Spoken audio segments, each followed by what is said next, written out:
أعوذ بالله من الشيطان الرجيم بسم الله الرحمن الرحيم وإذ قال ربك للملائكة إني جاعل في الأرض خليفة قالوا أتجعل فيها من يفسد فيها ويسفك الدماء ونحن نسبح بحمدك ونقدس لك قال إني أعلم ما لا تعلمون صدق الله العظيم।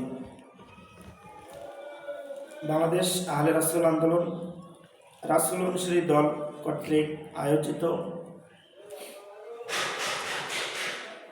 অধ্যকার আজকের এই তালিমুল কোরআন প্রোগ্রামে উপস্থিত জনাব সভাপতি, বিভিন্ন এলাকা থেকে আগত দর্শক শ্রোতা ভাইরা, আসসালামু আলাইকুম ওয়া রাহমাতুল্লাহ। আমরা সর্বপ্রথম মহান আল্লাহ রাব্বুল আলামিনের শানে শুকরিয়া জ্ঞাপন করি, যিনি মহাবিশ্বে যা কিছু আছে সব কিছু সৃষ্টি করেছেন, এবং দরুদ ও সালাম মহাবিশ্বের মহানবী হযরত মুহাম্মদ মুস্তাফা আলাইহিস সালাতু ওয়াস সালামের উপরে আমরা রাসূল মুহাম্মাদের জন্য স্বীকৃতিমূলক দরুদ পাঠ করি, বলি আলাইহিস সালাতু ওয়াস সালাম। সম্মানিত দর্শক শ্রোতাবৃন্দ, আমি আপনাদের সামনে আল কোরআনুল কারীম থেকে সূরা বাকারার 30 নম্বর আয়াত আল্লাহ রাব্বুল আলামিন যে ভাষায় নাজিল করেছেন সে ভাষায় তেলাওয়াত করলাম। আল্লাহ বলেছেন যে ইকরা বিইসমি রাব্বিকাল্লাযী খলাক, পড়ো তোমার প্রতিপালকের নামে, যিনি মহাবিশ্বে যা কিছু আছে সব কিছু সৃষ্টি করেছেন। এই পড়ো শব্দের অর্থ শুধু পড়ো নয়, পড়ো এটি হলো শাব্দিক অর্থ, আবিধানিক অর্থ। এই পড়ো শব্দটির পারিভাষিক অর্থ, মর্মার্থ হলো জানো। কোরআন জানার জন্য আল্লাহ কোরআন পড়তে বলেছেন, আর এই কোরআন জানাটা আমাদের সকলের জন্য ফরজ। এই আয়াতকে কেন্দ্র করে রাসূল কারীম আলাইহিস সালাতু ওয়াস সালাম একটি হাদিস বর্ণনা করেছেন যে বাল্লিগু আন্নি ওয়ালাউ আয়া। এই আয়াতে আল্লাহ বলেছেন কোরআন জানার জন্য, কোরআন বোঝার জন্য, এবং কোরআনে বর্ণিত যতগুলো আদেশ আছে প্রত্যেকটা আদেশ বাস্তবায়ন করার জন্য। তো সূরা মাইদার 67 নম্বর আয়াতে আল্লাহ বলেছেন, ইয়া আইয়ুহার রাসূল বাল্লিগ মা উনজিলা ইলাইকা মির রাব্বিক ওয়া ইল্লাম তাফআল ফামা বাল্লাগতা রিসালাতাহু আল্লাহু ইয়াসিমুকা মিনান নাস। আল্লাহ এই আয়াতে বলেছেন, হে রাসূল, তোমার কাছে আল্লাহ রাব্বুল আলামিন যে কিতাব নাজিল করেছেন সেই কিতাব প্রচার করো। প্রশ্ন হলো, কোন কিতাব আল্লাহ নাজিল করেছেন? আল্লাহ রাব্বুল আলামিন কোরআনের অন্য সূরায় অন্য আয়াতে বলেছেন, সূরা ইনসানের 23 নম্বর আয়াতে, ইন্না নাহনু নাযালনা আলাইকাল কোরআনা তানজিলা। হে মুহাম্মদ, আমি তোমার কাছে ক্রমান্বয়ে ধীরে ধীরে একটি কিতাব নাজিল করেছি, তার নাম কোরআন। আর এই কোরআনটা তুমি প্রচার করো। যদি তুমি কোরআন প্রচার না করো তাহলে তোমার প্রচারই হলো না। তো এই কারণে আমরা কোরআন প্রচার কার্যক্রম শুরু করেছি। আজকে আপনাদের সামনে যে আয়াতটি তেলাওয়াত করলাম, ওয়াইজ ক্বালা রাব্বুকা লিল মালাইকাতি ইন্নী জাইলুন ফিল আরদি খলিফা। আল্লাহ বলেছেন, আর স্মরণ করো সে সময়ের কথা, ক্বালা রাব্বুকা, যখন তোমার রব, তোমার প্রতিপালক বলেছেন, লিল মালাইকাতি, তার ফেরেশতাদেরকে, ইন্নী জাইলুন ফিল আরদি খলিফা, আমি পৃথিবীতে দুনিয়াতে খলিফা সৃষ্টি করতে চাই। ক্বালু, তখন তারা অর্থাৎ ফেরেশতারা বলেছে, আতাজালু ফিহা, আপনি কি সেখানে এমন কিছু করবেন, এমন লোক সৃষ্টি করবেন, এমন মানুষ সৃষ্টি করবেন, মাইফসিদু ফিহা, যারা সেখানে ফিতনা ফাসাদ, বিশৃঙ্খলা, অন্যায়, অত্যাচার, জুলুম, নির্যাতন এই সকল কাজ করবে। ওয়াইসফিকুদ্দিমা, এবং তারা রক্তপাত ঘটাবে, মানুষকে খুন করবে, হত্যা করবে, নির্বিচারে হত্যা করবে। হত্যা করার বিধান কোরআনে আছে, কিন্তু নির্বিচারে হত্যা করার বিধান নাই। তো এরকম কিছু লোক আপনি কি দুনিয়াতে সৃষ্টি করবেন? ওয়া নাহনু নুসাব্বিহু বিহামদিকা, অথচ আমরাই তো আপনার তাসবিহ পাঠ করি, আপনার প্রশংসা করি, আপনার প্রশংসা করছি এবং করব। তারপরেও আপনি এমন কিছু মানুষ দুনিয়াতে পাঠাবেন, অনুবাদ্দিসুলাক, এবং আমরাই তো আপনার একত্ববাদ, আপনার পবিত্রতা ঘোষণা করছি, বর্ণনা করছি যে আপনি একমাত্র সৃষ্টিকর্তা, আপনি ছাড়া আর কোনো সৃষ্টিকর্তা, আর কোনো বিধানদাতা নেই। সূরা মুহাম্মাদের 19 নম্বর আয়াতে আল্লাহ বলেছেন, ফাআলাম আন্নাহু লা ইলাহা ইল্লাল্লাহ। আল্লাহ বলেছেন, হে মুহাম্মদ, তুমি জেনে রেখো যে বিধানদাতা আর কেউ নন, আমি আল্লাহ ছাড়া।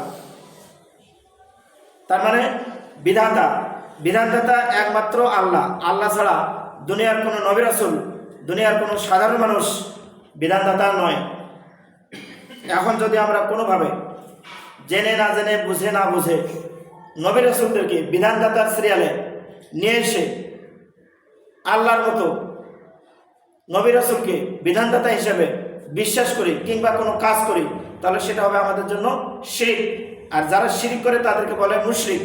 আর যারা মুশরিক তাদের পরিণতি, তাদের পরিণাম হলো, আল্লাহ কোরআনে বলেছেন, মাইয়ুশরিক বিল্লাহ ফাকাদ হারামাল্লাহু আলাইহিল জান্নাহ, যে ব্যক্তি আল্লাহর সাথে শিরক করবে ইমানে কিংবা আমলে। শুধু আমরা মনে করি আমলের মধ্যে শিরক করলে শিরক, যেমন হিন্দুরা মূর্তি বানিয়ে পূজা করে, এটাকে আমরা কি জানি? শিরক। আর আল্লাহর সাথে আল্লাহকে যদি সমকক্ষ ভেবে, বিধানদাতা ভেবে বিশ্বাস করি, তাহলে সেটাও শিরক। তাহলে বিধানদাতা কখনোই কোনো নবী রাসূলকে বিধানদাতা হিসেবে বিশ্বাস করা যাবে না। কেউ যদি এটা বিশ্বাস করে তাহলে তারা হবে মুশরিক। তো এখানে এরপরে আল্লাহ বলেছেন, ক্বালা ইন্নী আ'লামু মা লা তা'লামুন। আল্লাহ বলেছেন, আমি যা জানি তোমরা তা জানো না। এই কথাটার সিগনিফিকেন্স, এটার গুরুত্ব কি? কেন আল্লাহ এই কথা বলেছেন, আমি যা জানি তোমরা তা জানো না? তাহলে আল্লাহ যখন দুনিয়াতে মানুষ সৃষ্টি করার জন্য অভিপ্রায়, ইচ্ছা ফেরেশতাদেরকে বললেন, ফেরেশতারা জবাবে বলেছেন যে আমরাই তো আপনার পবিত্রতা বর্ণনা করি, আপনার প্রশংসা করি, তাহলে আর কেন মানুষ সৃষ্টি করবেন? এই কথা দ্বারা প্রমাণিত হয় যে ফেরেশতারা অল টাইম, হর হালতে, সব সময় আল্লাহর প্রশংসা করেন এবং আল্লাহর একত্ববাদ, আল্লাহ ছাড়া আর কেউ সৃষ্টিকর্তা নয়, এই কথাগুলো আল্লাহর একত্ববাদের কথাগুলো প্রচার করেন, বলেন। তাহলে আমাদেরকে কেন সৃষ্টি করলেন? আবার আল্লাহ লাস্টে বলেছেন যে আমি যা জানি তোমরা তা জানো না। এই কথার সাবস্টেন্স, সামারি, এক্সপ্লেনেশনটা কি? এটার ব্যাখ্যা হলো যে মানুষকে আল্লাহ শুধু তাসবিহ পাঠ করার জন্য সৃষ্টি করেননি। আবার ভুল বোঝার যেন অবকাশ না থাকে, আমি কিন্তু একটা শুধু শব্দ ব্যবহার করেছি। তার মানে প্রশংসাও করতে হবে, কিন্তু সারাদিন ধরে এই প্রশংসা কাজে ব্যস্ত থাকতে হবে এরকম না। প্রশংসা করতে হবে, লিমিটেশন আছে। আমাদের এটা মূল কাজ নয়। মূল কাজ হলো অন্ন, বস্ত্র, বাসস্থান, চিকিৎসা, শিক্ষা, স্বাধীনতা, নিরাপত্তা, মানুষের মৌলিক চাহিদা, হিউম্যান রাইটস, এই 7টি মৌলিক অধিকার বাস্তবায়ন করার জন্যে আল্লাহ মানুষকে অনেকগুলো দায়িত্ব দিয়েছেন।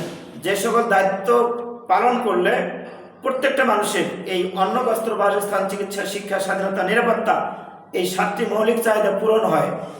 এটা পূরণ করতে গিয়ে কেউ যেন বাধা দিয়ে পেশি শক্তি প্রয়োগ করে দুনিয়ার বানানো সাজানো তন্ত্রমন্ত্র ব্যবহার না করে আল্লাহ প্রদত্ত বিধানকে ব্যবহার করে কোরআনে বর্ণিত আল্লাহর যে সকল দিক নির্দেশনা আছে সেই দিক নির্দেশনা অনুযায়ী এই মানুষের এই 7টি মৌলিক বিষয় বাস্তবায়ন করার জন্য যা যা করার দরকার এই সকল কাজ করার জন্য আমি দুনিয়াতে খলিফা সৃষ্টি করতে চাই। কে বলেছেন? আল্লাহ। তাহলে খলিফা শব্দের শাব্দিক অর্থ প্রতিনিধি, নেতা, লিডার। কার পক্ষে? আল্লাহর পক্ষে নেতা হিসাবে, লিডার হিসাবে, খলিফা হিসাবে আমাদেরকে দায়িত্ব পালন করতে হবে। এখন এই দায়িত্ব পালন করতে গিয়ে আমরা কোরআনে আল্লাহ মানুষগুলোকে প্রথমত 2 ভাগে ভাগ করেছেন। নবী রাসূল, সুপারম্যান, স্পেশাল ম্যান হিসেবে, আর সাধারণ মানুষ। এই সাধারণ মানুষের মধ্যে ফের আবার 2 ভাগ। এক ভাগ হলো খলিফা, আর এক ভাগ সাধারণত সাধারণই। এই সাধারণ লোকদেরকে সঠিক পথের নির্দেশনা দেওয়ার জন্য এক শ্রেণীর লোক খলিফাগিরি করবে, প্রতিনিধিত্ব করবে। এই প্রতিনিধিত্ব করার জন্য আমি মানুষকে সৃষ্টি করতে চাই, এটা তোমরা জানো না। কথা বুঝতে পেরেছেন? তাহলে কি আমরা এখন শুধু তাসবিহ তাহলিল নিয়েই ব্যস্ত থাকবো, বসে থাকবো এরকম, নাকি আমাদের অনেকগুলো কাজ আছে? অনেক কাজ আছে। অনেক কাজের মধ্যে 1 নম্বর কাজটা হলো জ্ঞান অর্জন করা। 1 নম্বর কাজ জ্ঞান অর্জন করা। এই জ্ঞান অর্জন করাটা, এটা কি আমি তো প্রায় বলে থাকি, শুধু মাদ্রাসার ছাত্র আর শিক্ষকের জন্য নয়, আর মসজিদের ইমাম মুয়াজ্জিনের জন্য নয়, কিংবা মাঠের সুললিত কণ্ঠে বক্তাদের জন্য নয়, সবার জন্য। কে বলেছেন? শুরুতে একটা হাদিস বলেছেন, রাসূল বলেছেন যে তলাবুল ইলমি ফারিদাতুন আলা কুল্লি মুসলিমিন, প্রত্যেকটা মুসলিমের জন্য কোরআনের জ্ঞান অর্জন করা ফরজ। তাহলে অবশ্যই আমাদেরকে সবাইকে কোরআন জানতে হবে, কোরআন পড়তে হবে, কোরআন বুঝতে হবে, কোরআন প্রচার প্রতিষ্ঠার দায়িত্ব পালন করতে হবে। এই দায়িত্ব পালন করাটাকে বলে খলিফা। এখন আপনি আমি দায়িত্ব পালন করতে গেলে কিছু শিক্ষা তো দরকার। একদম না জেনে মানুষকে ইনভাইটেশন করাটাও সমাজ ডিফিকাল্ট। আপনি দাওয়াত দিতে গেলে আপনাকে অন্তত একটা আয়াত বলতে হবে, সেটা ইকরা বিসমি রাব্বিকাল্লাযী খলাক, সূরা আলাকের 1 নম্বর আয়াত। আল্লাহ কোরআনের সর্বপ্রথম যে আদেশটা আমাদের জন্য করেছেন কোরআনে জ্ঞান অর্জন করার জন্য, সেটা হলো ইকরা বিসমি রাব্বিকাল্লাযী খলাক। এইভাবে আপনাকে দাওয়াত দিতে হবে। এ ব্যাপারে রাসূল কারীম আলাইহিস সালাতু ওয়াস সালাম বলেছেন তালাবুল ইলমি ফারিদাতুন আলা কুল্লি মুসলিম, প্রত্যেকটি মুসলিমের জন্য জ্ঞান অর্জন করা ফরজ। তাহলে আপনি একটি আয়াত বললেন, একটি হাদিসও বললেন। এখন আপনি বলবেন যে আমি তো বেশি জানি না, আমরা বেশি জানি না, আমাদেরকে বেশি জানতে হবে। বেশি বলতে কি? ফুল কোর্স, কমপ্লিট করতে হবে। আমরা কোরআনে বর্ণিত সূরা 114 সূরা 30 পারা 6236টি আয়াত আমরা কি অর্থ সহ জানি? অর্থ সহ পড়ি? আমরা শ্রোতারা তখন কি বলবো? এটাই বলবে যে না, জানি না, পড়ি না। তাহলে আমাদেরকে এই কোরআন অর্থ সহ পড়তে হবে। অর্থ সহ কোরআন পড়ার জন্য আমাদেরকে অর্থ সহ কোরআন কিনতে হবে, অথবা আমাদের আধুনিক ডিজিটাল মোবাইল ফোন আমাদের হাতে যদি থাকে তাহলে সেখানে এই কোরআনের অ্যাপসগুলো ডাউনলোড করে নিতে হবে। আর সেখান থেকে এভরিডে মিনিমাম 5টা, উপরে আপনি যত পারেন 8টা 10টা করে আয়াত প্রতিদিন নিয়মিত, পরিমিত এবং নিয়মিত যদি আমরা কোরআনের আয়াত 5টা থেকে 10টা করে প্রতিদিন পড়ি, তাহলে 2 বছর কিংবা 3 বছর হলেও আপনার জীবনে একবার হলো কোরআনটা খতম হবে। কোন খতম? যে খতম করলে আপনি কোরআন থেকে কোরআনের মর্মার্থ, লক্ষ্য, উদ্দেশ্য জানতে পারবেন। আর শুধু রিডিং পড়ে যদি আপনি একবার না 10 বার খতম দেন, আপনার কিউরিওসিটি জাগবে না, আপনার এনার্জি কাজ করবে না যে কি করবেন। কি করতে হবে, কোনগুলো আমাদের জীবনে করণীয়, কোনগুলো বর্জনীয়, আমাদের দায়িত্ব, আমাদের কর্তব্য কি। তো এখানে আজকে খলিফার যে বিষয়টা, সবাই যেহেতু খলিফা, আমি আপনাদেরকে আজকে এই বিষয়টায় ক্লিয়ার করতে চাচ্ছি। সেটা